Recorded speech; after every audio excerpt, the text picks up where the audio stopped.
90% of consumers read online reviews before visiting a business. What do people see when they look you up online? We give you the tools you need to take control of your reputation. Send surveys to your customers via text message with Testimonial Collector. Get 5-star reviews on all the major platforms like Google, Yelp, and more. Track what people are saying about your business with Reputation Manager. Respond to comments and turn negative reviews into happy customers. See what your competitors' customers are saying about them with Competition Tracker. Learn great marketing tactics and what it takes to stay on top. A bigger social presence means more connections. Automatically generate and schedule engaging social media posts with Social 365. Build trust, boost sales, and grow your business.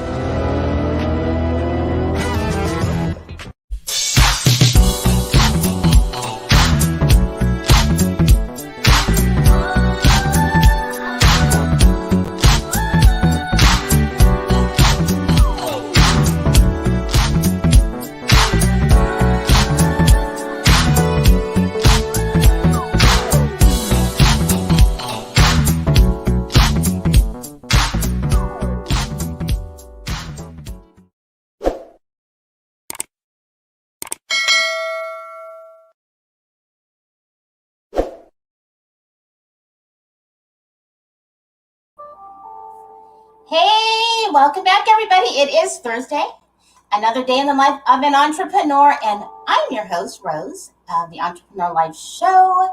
And thank you again for those who always have been faithful and following. So everybody who has been listening on one of your very favorite podcast channels, thank you for always coming back. Thank you for your comments all the time, all your downloads. Oh, I just love it when you guys download and listen to the shows over and over. That is great. And sharing, I appreciate you. And for those who are following and watching live, maybe you're on Instagram, then you can jump in and, hey, say hi. Say where you are watching or listening from. And if you are on YouTube, jump in on the super chat on YouTube. You could be on Facebook, say hello. Ask the guest some questions that you might have, or just give us a thumbs up. Make sure that you follow and subscribe. And for all the past show guests and upcoming show guests, check out the website, entrepreneurlifeshow.com. And that way you will know every platform we are live. We stream live on Twitch, Instagram, Facebook, YouTube, and we are on several different podcast channels. So I'm sure that there's something that you are subscribed to on a podcast. So let me always start off by saying thank you to my sponsor, who is always the best and amazing. That is Sean Maddox, Marketing Out the Box. Help your business grow, your SEO, your target market, all of that. So check out Sean Maddox at marketingoutthebox.com and Black Pearl Productions, blackpearlpromotions.com. And of course, they have great events. So if you have an event coming up, check them out. Just go to my website, entrepreneurlifeshow.com, click on the link, and you will go directly to Black Pearl or Marketing on the Box. So let's get into the show. So we have a queenpreneur today. Yeah, I said queenpreneur, not mompreneur. Totally different thing. And you're going to get that when I bring her on the platform. So, okay, so Miss Jamilah Ewing. Okay, of course, she's a beauty consultant. She's really pretty, you know. Don't be gentlemen, if you start watching live, don't be trying to like throw your hotel room key and all that stuff. Anyway, so she's a queenpreneur. She, of course, a beauty consultant, but turned author.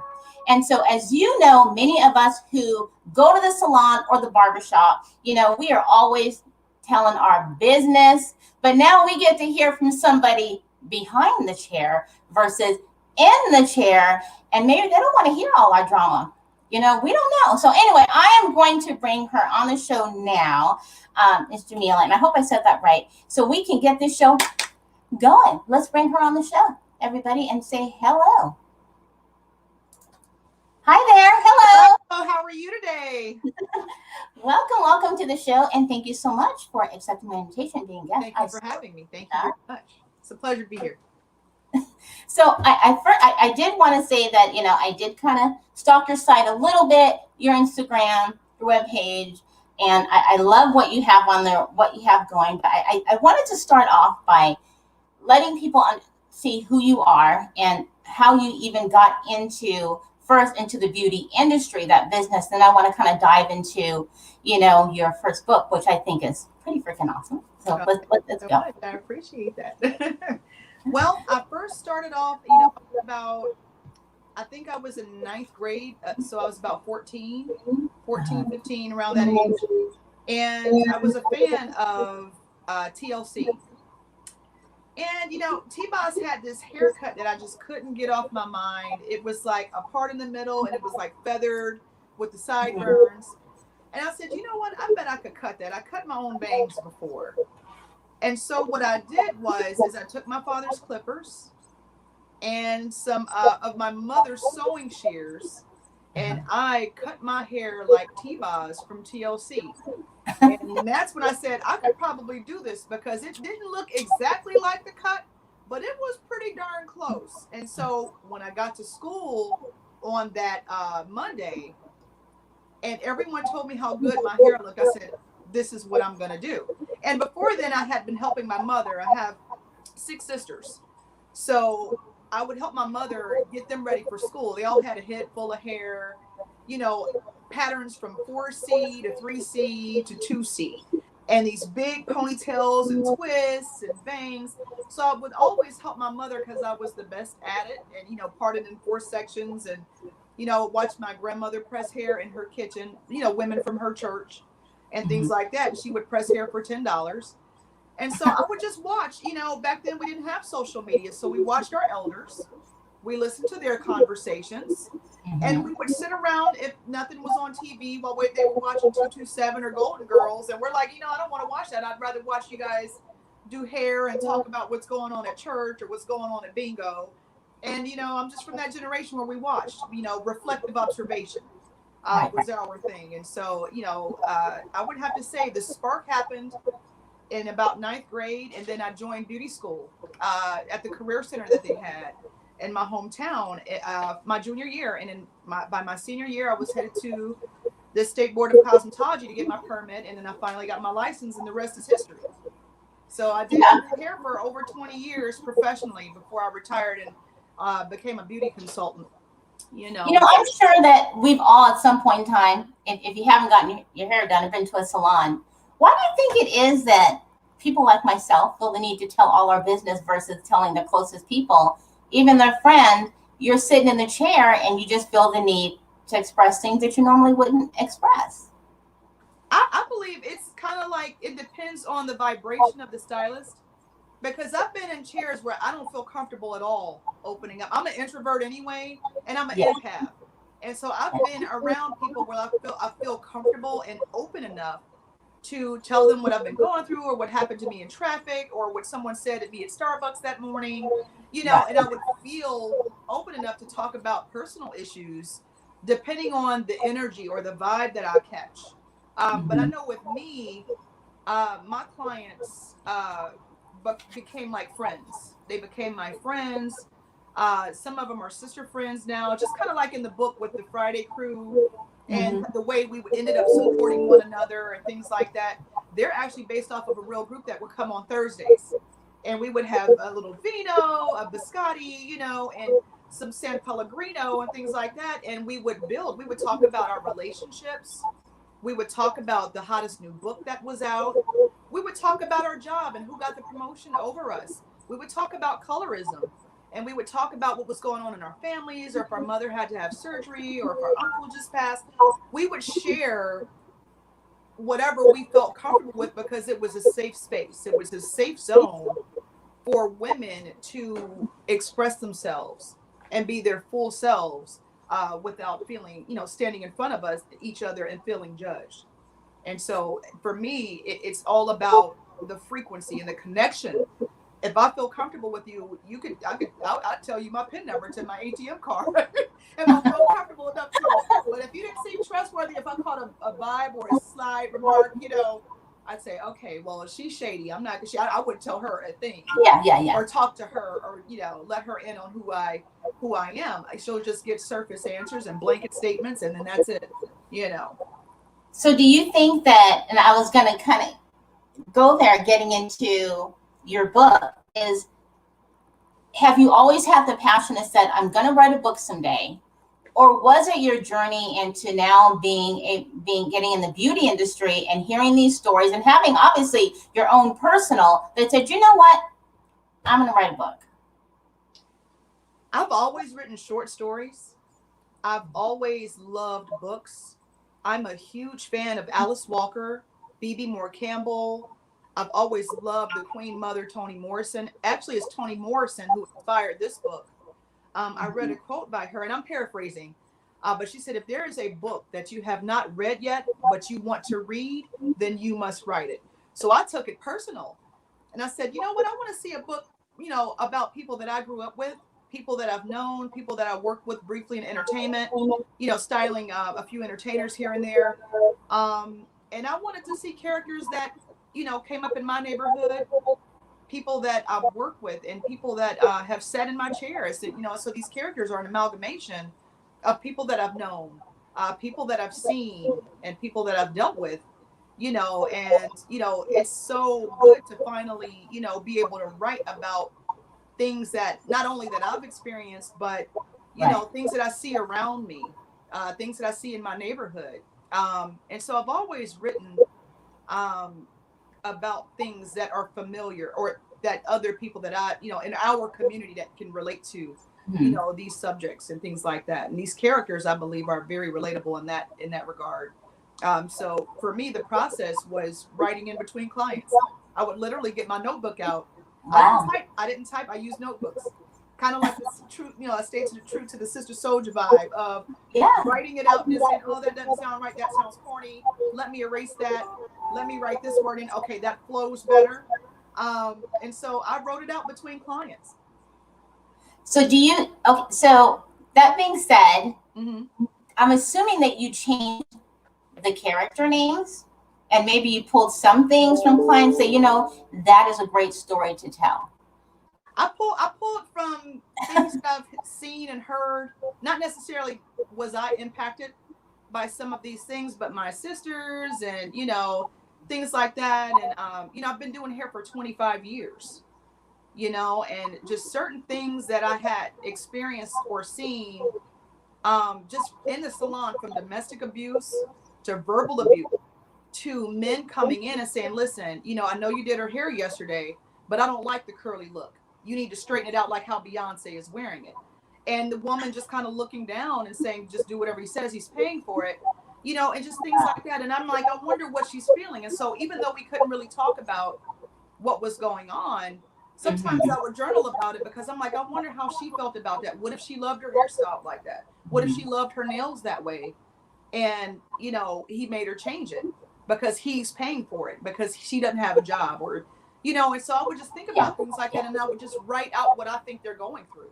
Even if they didn't necessarily tell me per se what they were feeling or thinking, I would just kind of use my imagination and create a story. Do you think that, and I've heard this, that when a person goes through the process of writing a book, that if they're taking interpersonal things that have happened in their life or the closest to them, it takes a longer amount of time to write the book because they start living the book or reliving the process? I'm not really, reliving the process. So if you had a personal struggle and there's something in that book relates to you, it's kind of like going through it all over again. Well, I believe that just with this story in particular, working so long in the beauty industry, I've worked with over, I want to say maybe 100 stylists, nail technicians, massage therapists, facial experts, estheticians, and just them sharing and, having conversation, going to baby showers. And, it's really easy to, kind of piggyback off of things that you see or things that you might feel that you may not necessarily hear. And it's easy to write that way because, like I said before, I've always been an empath, and I know how I would feel And that helped me with my writing process. So I would say, you know what? I wonder how I would feel if that situation happened to me. Or if my boyfriend pistol whipped me and broke my hand, how would that make me feel? And kind of I channeled some of that into the writing, because I know how a lot of us as Black women, we hold a lot in. Right. Yeah. And we don't want people to know our business at all, especially if it's something we're going through that's a struggle or we might get judged for. We'll hold that in. So a lot of times I use my imagination based on what I would do or react, how I would think, if the situation happened to me, and it's just something that I thought was easy because, I've always had a vivid imagination. But working around these women all these years, they're incredible women of fortitude. And, they would say, honey, I ain't crazy. I ain't weak. I'm not going to cry about that man. I'm not going to cry about this. I'm not going to talk about it because guess what? I'm moving on. I'm fine. And they would smile and lie right through their teeth and say, honey, I'm fine. And deep in my heart, I knew they weren't, because of what's happened to this or what's going on, or a divorce might be happening or a loss might be happening. And, even though we didn't talk about it, I could still feel for them and feel compassion for what's going on with them, even though they're not acknowledging their hurt. Sometimes in terms of shame resilience, not talking about it means that you're, refusing to acknowledge what's happened to you. Yeah. So definitely I had to go in deep inside and use my imagination and say, okay, how would I respond to that? How would I react to that had that happened to me, So how did you come up prototype? I mean, where did that come from? I'm and so then glad you asked me that. the story of love, because let me tell you, I had to Google and think, why that? Because that's really it's symbolic. Mm-hmm. Yeah, it is. I'm a hip hop fan. Don't let the blazer and the flat iron hair fool you. I will throw a backpack on and put Mobb Deep on right now after I'm done. But I love hip hop, and it's based on the energy and the vibe of, the Outkast song. Shouts to 3 Stacks and Big Boy, the Prototype. And when you listen to the lyrics, I think I'm on the right track now. And I'm not going to attempt to sing right now, but but it's just kind of like, let's go to the movies, and I imagined, what would you do if you had found love again? And I said, you know what? Let's go to the movies. Let's, thank you very much for picking me up and bringing me back to this world. When you feel love, when you've reached a heightened sense of love that you didn't know even existed, Right. You pick it up. It's the Prototype. But why love story? A love story. Why a love story? It's a tragedy or triumph story. I'm someone who loves to read about how people get out of a situation, and the love stories that I've been reading, lately have been kind of unoriginal. I had someone tell me, she read the book on the Nook, and she said, Jamilah, you know what I like about the story is it's not a conventional love story. She said, it's not like my mother's brand of love story, or like maybe, a film that you see where they go to the Lord and find the right man and then all their dreams are answered. This is a different path to happiness. And it's not the type of, love story that a lot of people understand, but it's a love story that a lot of people can relate to because they've been through a few things.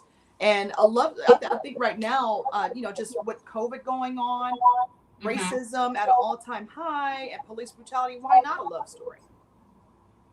It's not, to me, it's not for, and this isn't a question of race, but for in the culture of Black women, it's a lot. I see a lot of people writing and authors, but it's sometimes a lot more, I see a lot more trauma, books of trauma versus, but I haven't really, unless I'm just not paying attention, I haven't really seen a lot on the woman getting what she wants in the end. Hey, speak on that. Yes. And being her, and a lot of, how do you say, being accountable for her own, and then accomplishing in the end. So, that's why I asked why this, because it's a change, and it's something where women should connect to. Why I say this is something where women should, it's a change in how we view ourselves, maybe Right. how you see yourself. Right. And how we view growth and the healing process. Yeah. Everyone's path is different. And you know what? A lot of us in our community, we don't necessarily believe in going to the therapist. A lot of us don't even really want the pastor to know what we're going through, or your imam, or, whatever religion, if you go to Kingdom Hall, what have you. I just want to make sure I'm clear that a lot of times we hide because we're ashamed. And we, a lot of us believe that we can handle everything, but, we are deserving of that healing process. We are deserving of growth. We deserve it all because we work hard in our lives. We study hard. We go to work every day. We pound the paper. We take care of our children. We look after our husbands. We have a sick grandmother we're dealing with. We have a sick uncle. And, a lot of times we put the whole world on our back. We deserve it all. We deserve it all. And I don't see why not. I don't see why not. Is there any specific part in the book that you would say is a teaching moment? Because actually, I believe you're really going to launch everything in August. So are you doing pre-orders right now? We are on Amazon. Yes, we are. And so I did put the Amazon link. And so is it some that you could just share a little something with the listeners? Like, do I have a favorite chapter or like a favorite quote? Yes. I have to say my favorite chapter is Slowly Surely. It's based on the Jill Scott song, Slowly Surely. And the book itself is based in Philadelphia. So shouts out to Jill Scott. But Slowly Surely was fun to write. One of the main characters, Jadira, steps into the full realization of what she's going to have to do to get to her happiness. It's not going to be an easy decision, but it's one that has to be made. So the words that got her to that point, before she was going to make her choice, make her decision on how she was going to get to her happy and map out what was going to happen next in her life, was probably the best chapter, the favorite chapter out of the entire book. Yeah, you should listen to the song before you read the chapter so that you can get an idea of vibe or the feel of, the whole playlist actually is the whole table of contents is a playlist too, just so that your listeners know, with how I said I'm a music person, so I had to throw that in there. So it seems that you a lot from what you have, you actually use music as also as an inspiration, as well as from what you've lived with your clients and stuff like that, and stories that you've gathered. So are these stories that would have been gathered within all the years you've been in the profession, not just in the beauty industry, but maybe outside of the industry? Absolutely. Absolutely. I was trying to create a feeling. I was looking to create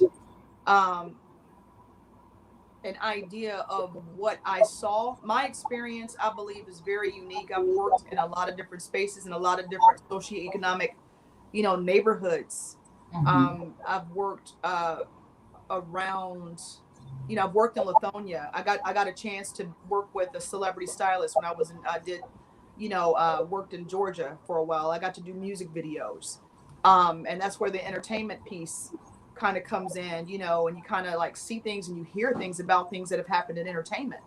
And it's like, okay, they threw you out of limo right before the Grammys, and you're just like, oh my gosh, and so it's just kind of like, okay, I have to include the feeling of those experiences as well, because it's especially in the 90s, it was things that probably would never happen now, or things that would never fly, that would get shut all the way down. But, having been able to live through that time and be styling hair and doing hair on sets, and photo shoots and hair books and things like that, and you see how it works and you learn the business as well, I believe it gave me the advantage,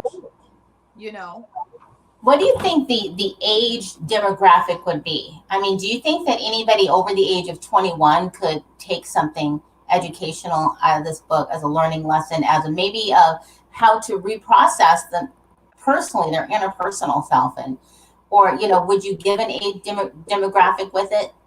I would probably say, anywhere from 21 to 82. Because, I think everyone can relate to a story about healing, a story about love, a story about friendship and support. Everyone could relate to. It's definitely not for kids. Definitely not for kids. There's a couple of language flags in there, but it was needed in order to get certain points across. But I definitely believe that it's a story that people can connect to if they've ever struggled in relationships with a narcissist, or emotional abuse, verbal abuse, or if they want to learn about what these characters did in order to get through or push through or power through situations that seemed hopeless. So I believe it's anywhere from 21 to 82. So definitely, yeah. What about men? And because usually if you have a story about a woman and she's going through a woman's story, a woman's side of it, and not to say that there's always a side to every struggle, every tragedy, every tragedy that anybody has had. For men, would you say that it's a good read for a man? And maybe a man, maybe possibly identifying himself to any of the characters that the women, where they're talking about their struggles, or would a man say that it's something about man bashing? Because men can be so sensitive when it comes to abuse, or them being dominant or aggressive or verbally abusive, whatever that might be. I've actually had a few reviews from men, and a lot of them love the character Raheem. They understand the character Anthony Grant. They understand and respect the character Hakeem and Edward. So they were like, okay, that's me.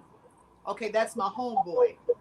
Okay, my dad was like this, And so the feedback that I've gotten from men so far have been, not one of male bashing, but of, I'm glad you didn't leave us out. I'm glad it wasn't a woman's, all men are dogs, kind of narrative. Right. They're like, I'm glad I see myself. I'm glad I see my community. I'm glad I see me. And as far as the male bashing piece, I've heard that. I got a little feedback from someone who said I probably should be concerned about the male bashing. And you know what? I'm really not worried about that. I had someone, say, oh, well, someone might mistake you for maybe like an angry feminist or something like that. And I'm like, that's fine, because I know I'm not a feminist in the sense of like American feminism. I don't believe we're equal to men at all. I actually believe that we're superior. And so at the end of the day, real men know exactly what I'm talking about.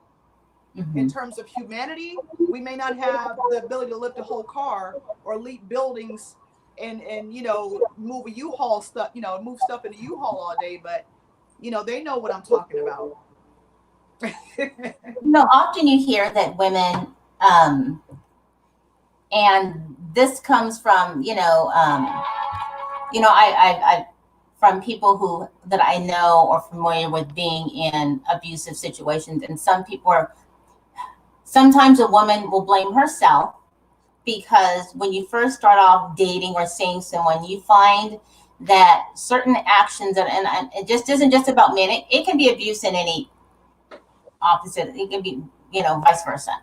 Right. But first things occur in a relationship when you start, and then it's, oh, that was cute. Oh, they're just being defensive or protective. And then when it gets to a point of extreme where it just develops and, gets more and more extreme, then the woman will find that she blames herself, because she should have seen it, but more or less but they're not looking at, why did she allow it? Right. Why didn't she see it? And can you kind of elaborate on that? And because I'm sure you had like characters where, it's sitting right in front of your face, but you don't recognize it, or you don't want to recognize it. Absolutely. What comes to mind for me and what I've seen with women in relationships that they need to get out of, um, the words self-sacrifice pop into my head, or how I was raised. Um, I've seen women stick with abusive men, um, and stay in relationships because it's how they were raised. They were raised to believe that you are absolutely nothing without a man, and that if you can't get a man, then there's something wrong with you. And even if he's abusive, there's a part in What's Love Got to Do with It that I really like, that kind of just popped in my head. And it was the scene where, you know, Lawrence Fishburne, he tosses the cake right into Angela Bassett's face. And, he slapped the friend, the background singer. She got up and ran out. And then she stepped and said, you know what? It's okay. It's all right. She had cake and ice cream all over her face. But I remember how abusive her mother was, and that she would call Ike and say, listen, she's here, come and get her. She can't leave, because she was getting the money. And, her mother was pretty much a paid agent of Ike to keep her in this toxic situation. And she would persuade her to go back. Unfortunately, a lot of women still have people from this generation that make you feel like you are absolutely nothing without getting married or having a family or having a man. And it's really sad, because, you see a lot of women go on to do great things in their career, in their life. They achieve social status, they're starting businesses, they're entrepreneurs, and they'll wait until the time is right. But, they'll go around the family at the cookout and say, oh, well, when are you getting married? And they're like, you know what, why don't you mind your business? You know what I mean? And so I believe that, you have a lot of things in society that need to be repaired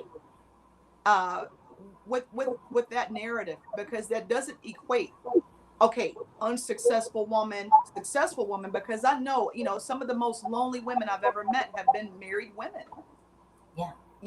And a lot of women who have been fulfilled and doing great in life, some of them are single. So to paint an image of married women like, oh, she's full, she's, nobody wants to hear about the complaints of a married woman, because, honey, at least you got a husband.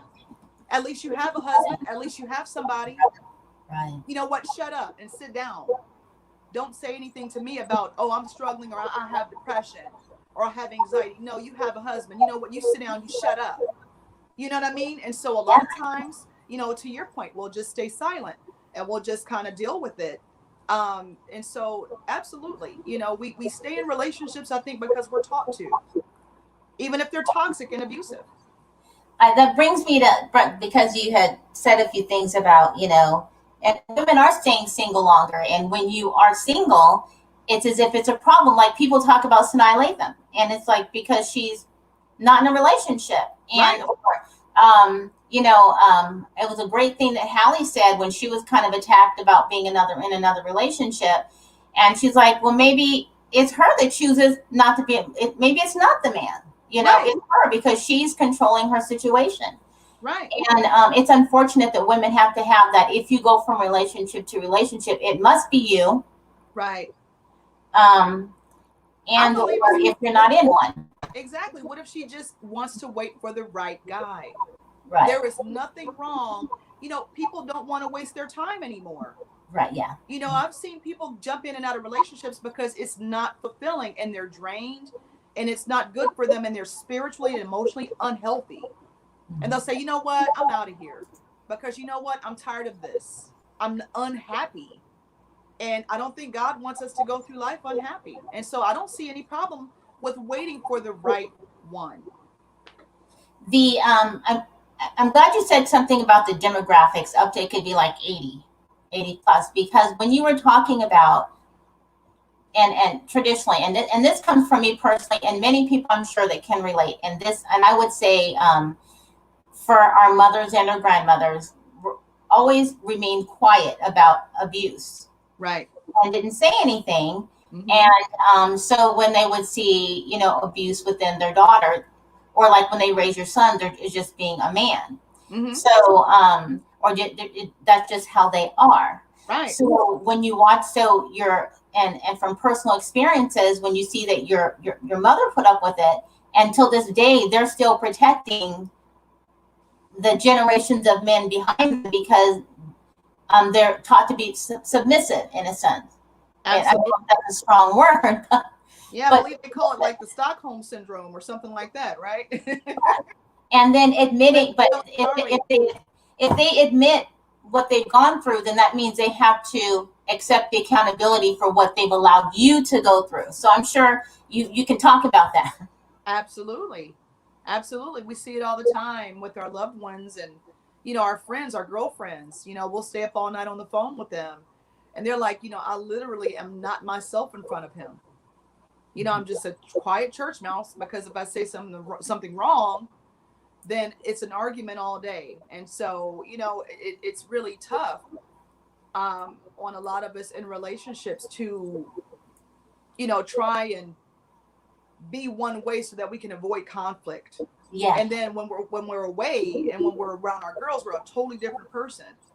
And I saw that a lot happening, working in salons and just in the beauty industry as a whole. The switch was real, because they felt like they couldn't be themselves, or they would get criticized, or, there would be some type of a punishment, or verbal lashing, if you were, oh, don't say that, don't sit like this, don't do that. And it's just like, am I your kid, or am I your girlfriend or your wife? Or, right. And it's not, and that's just not just for the women. Like, I worked in a barbershop before, and I remember having a conversation, and he said, you know what? She won't put me in any of her pictures when we go out to eat. She'll take pictures of the plate of food, but I'm not good enough to be in the picture. So it's not just women that are, dealing with these types of relationships. Men are too. And they're like, all she cares about is her hair and her nails and her lashes and going out for the weekend. But she wants me to pay for everything. Like, what, that's abusive as well. And we have to acknowledge what our brothers go through as well. Do you, and this is just your personal opinion, this question. What would your opinion be on why is it that and I specifically am talking about the Black culture, Black American culture, African American, whatever you want to label it, is we're dependent on the church so much to guide us in our relationship. And which I don't know if that can in some cases be a downfall. This is nothing against religion. Not at all. But, or their preference, but we seem to always steer to the church. And when bad things happen, just say, well, it's Satan. I'm just going to pray it away. Right. And not realizing, no, that's not what it is. Or may not be. You know what I mean? Right. Well, my husband, he has a saying all the time. He says, you know what? I think it's like no. Have faith and tie your camel. Trust God and tie your camel. So it's like, do both. Like, take care of yourself and trust God at the same time. So I'm saying, pray to God and go see your therapist. Okay? Because guess what? God, God is good. Oh, sorry about that. It's my microphone. God is wonderful. God is good. But, he also he blesses us with experts who understand mental health. And I think, to your point, in our neighborhoods and in our lives, going to a therapist or seeing someone to, be audited for trauma and pain, you have to make sure that you heal from traumatic experiences. And depression and anxiety is at an all-time high, not only because of COVID, but I know you probably noticed too that the divorce rate is higher than ever because COVID forced us to be with one another inside the house for months. Everything was closed. And people were getting divorces left and right because, they loved to go to work because it was an escape, and sometimes, people end up just becoming really good roommates. in their marriage. And unfortunately, I believe that the church, definitely, keep your faith, because I know some of your audience, some of them don't all just go to church. Some of them are agnostic, Muslim, Jehovah's Witness. You have a very broad audience, and I just don't want to, we're not a monolith, but whatever your faith is, have faith, but take care. And, there's no shame at all in going to talk to someone if it's not necessarily your, place of worship, if it's not, a bishop or an imam or, anything like that. Definitely mental health is something that's been ignored in our community for way too long. And just and I'd say in our community, what's the best way to put this without men being offended or anyone, but okay, women in business. So usually men are really stressed and pressed to be the provider, the protector, and everything, and they want to be all that, right? And then women as the nurturer, but the roles change, and not sometimes, because sometimes they're forced to change. Mm-hmm. And women who are now making more money, and more Black women, African American women today, there are more women in business making more money than ever, and more money than their counterpart. Which of course then affects relationships and the ego. So then for women to feel like, okay, I'm making more money, but how do I still allow my better half to still feel as though I don't want to use control as the word, but in the position to where you still play your part, like the man has his part and the woman has her part. Right. What do you think about women there are more of us out there making money, but then they're giving up love. They're giving up the relationship because they don't want the fight. Absolutely. I've seen situations, it's been my experience, and I've seen a lot of women I've serviced, hair serviced clients who were powerful women, top level executives, educators, school administrators. And what I found with women that were earning 6 figures or more, they kind of accepted the fact that they were going to have to diminish themselves a little bit and take care, or even send their boyfriends or husbands on vacations, on trips to, just shopping, or the new Air Jordans. I've even heard, there was and I have to share this with you. I had a woman, I'll never forget her. She was a beautiful, beautiful woman. Had a master's degree, had her bachelor's degree, and she had a man who had served time. No, nothing against brothers who served a little time. We're from the community. We all know someone who served a little time and had been taken into custody, right? So no judgment on brothers. I don't want your viewers to misinterpret anything that I'm saying here. But she funded his clothing line because he couldn't get a job. Right. And he did his very best to get his clothing line. This is like, I want to say like early 2000s when Apple Bottoms was really big. Mm-hmm. You had like Sean John and stuff like the real baggy. And so he was going to try and launch a clothing line because he could not find a job. He really did everything he could, but he had a felony on his record.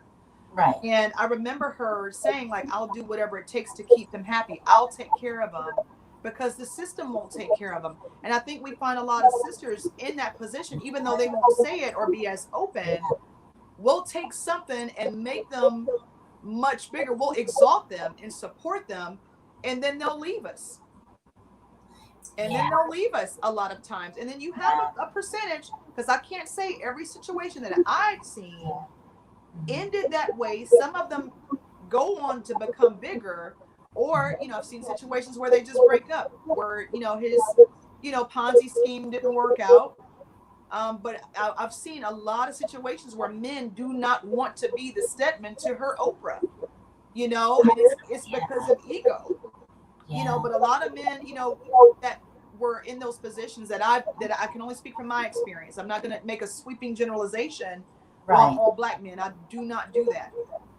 But I have seen men go on to become great, and I've seen women help them and take care of them financially until they can make something happen for themselves. And so, you know, I've seen it happen before, and it's really good to see the support. But, you know, in a lot of instances, it hasn't turned out good either, you know.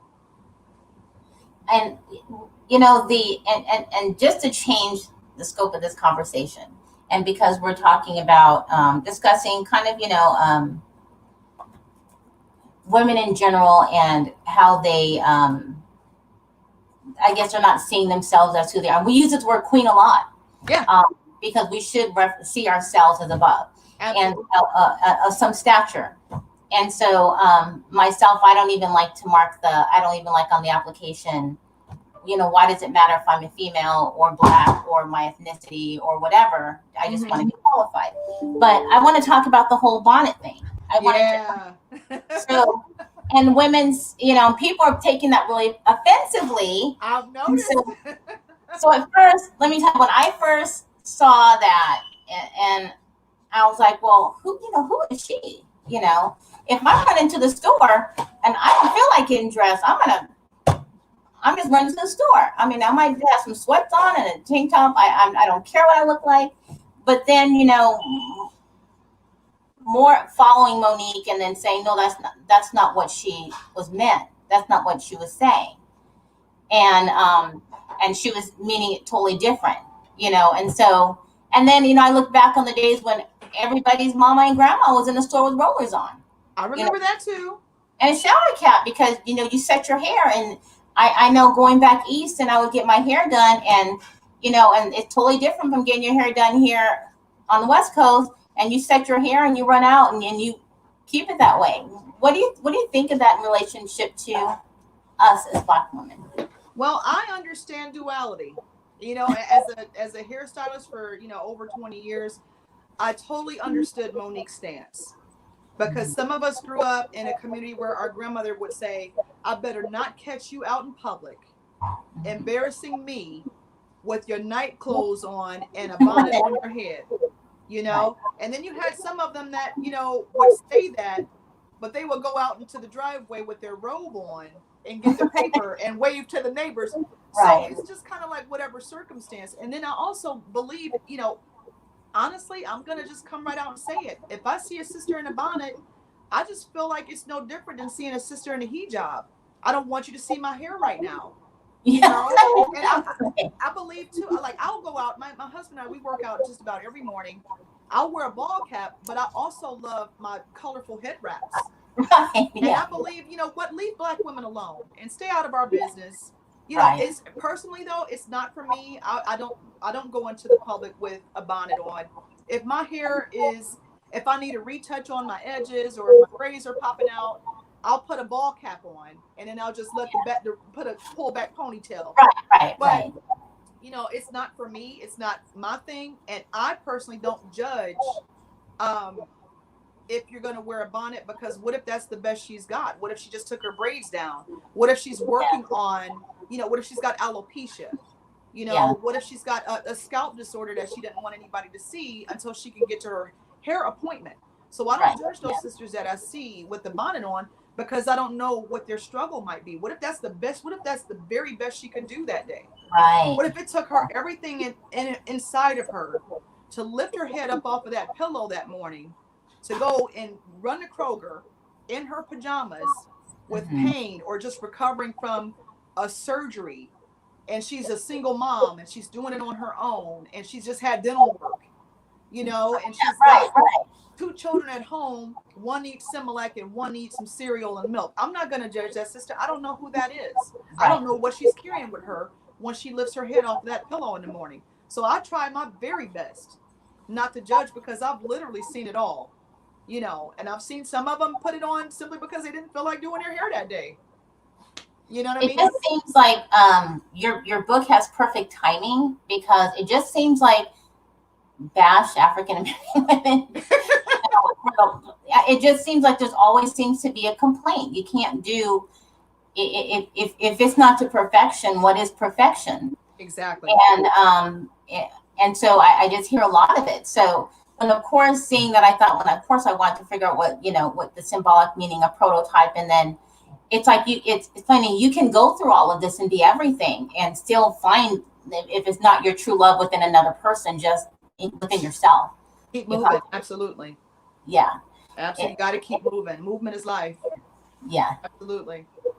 So are you going to be doing a book signing or are you going to, there's a lot of like with and I think that, let me tell you, not just a book, but this would be a great women's group read. Wow. Wow. I appreciate that. I would love to do something like that, but to answer your first question, we have a book signing event this Saturday at 6 p.m. Of all places that I've chosen. I love to do yoga. It's at a yoga spa at the Yoga Carriage because we're dealing with self-care, okay? Yeah. And we deserve it. And we are deserving.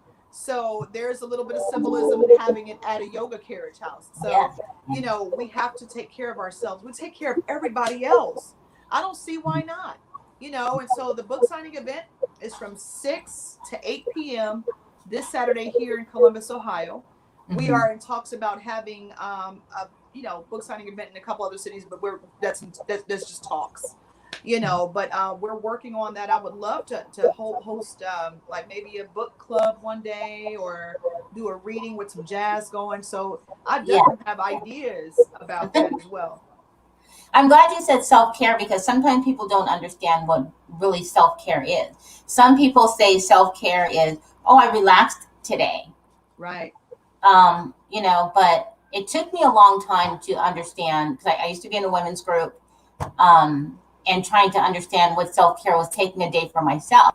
But I found that sometimes it's mental. You can still go and shop. But that's not self-care. Watching TV and having just a day to do nothing. When I found that it was a lot of mental anguish, that had me doing things that I was doing today that I didn't realize it had something to do with 20 years ago. Right. And so what's your definition of self-care that some people, when they just say self-care, I'm going to the spa? Or, you know what I mean? Self-care, by my definition, is complete and utter focus on yourself. Mm-hmm. And mental decompression, muscle decompression. I'd like to go to yoga, but also mental health. You have to take care of your mental health. And for me, I would tell women, I'll be shampooing hair in a shampoo bowl. Mm-hmm. And when I would see the women just kind of close their eyes and like their body like kind of collapse into the bowl. Yeah. And sometimes their mouth would come open. That would be me. Yeah. And I'm just doing my scalp manipulations, and then they would just be like, "Oh, Jamilah, you would not believe the day that I had," and I'm just like, "Oh, well, what happened today? Oh, my boss is a jerk, I wish I could punch him in the teeth, And so they would just begin to open, and they were like, "This is the only thing that I look forward to all week was getting my hair shampooed, and I have to cancel my massage because I have something going on or a baby shower."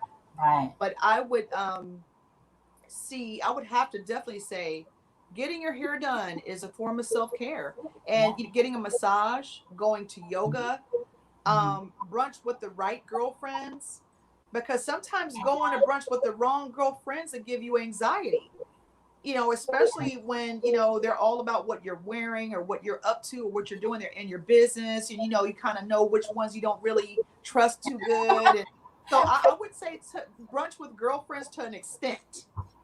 Because you know what I mean. It's certain girlfriends you're like, who's all going to be there? Yeah. So I definitely self-care in that regard, and definitely vacation. Definitely vacation. You have to set aside. We take time for everything else, but self-care is meditation. Self-care is prayer. Self-care is sitting out on the porch when the sun rises. Mm-hmm. and making sure you ground yourself in the earth with the sun directly on your skin. That's self-care as well. Decompression, definitely. Well, this was really extremely insightful. I Yes. mean, you're very pleasant, very pleasant. So are you. It's very easy to talk to. So much. And so for everybody, of course, who has been listening on the podcast, I hope you really enjoyed this good listen, and that make sure that if you want to watch the live interview and you want to see how you can connect with Jamilah, as well as the link is in the show. It will also be on the website. So just go there, entrepreneurlifeshow.com. It is in the profile. And of course, then you can connect with her. But I definitely want you to just say one last time, just a little something about the book, where they can find you for those who are just listening and not watching live. Okay, well, I'm on Facebook as Jamilah Ewing. And then the author page is author Jamilah Ewing. I'm on Instagram as Mahogany Design Studio. That's my consulting group. And I don't have a Twitter as of yet, but it is, we're working on it. Apparently we need it. So yeah, Instagram, Mahogany Design Studio, Facebook, author Jamilah Ewing, and my personal page is Jamilah Ewing. Well, thanks again, everyone who has been listening. Thank you. And we will see you next. I think I have a show next Thursday. I don't know. Check out the calendar. Go to the website, entrepreneurlifeshow.com. Make sure you give a thumbs up and you subscribe. And we will see you next time. Bye, everybody. It was a great show. Bye.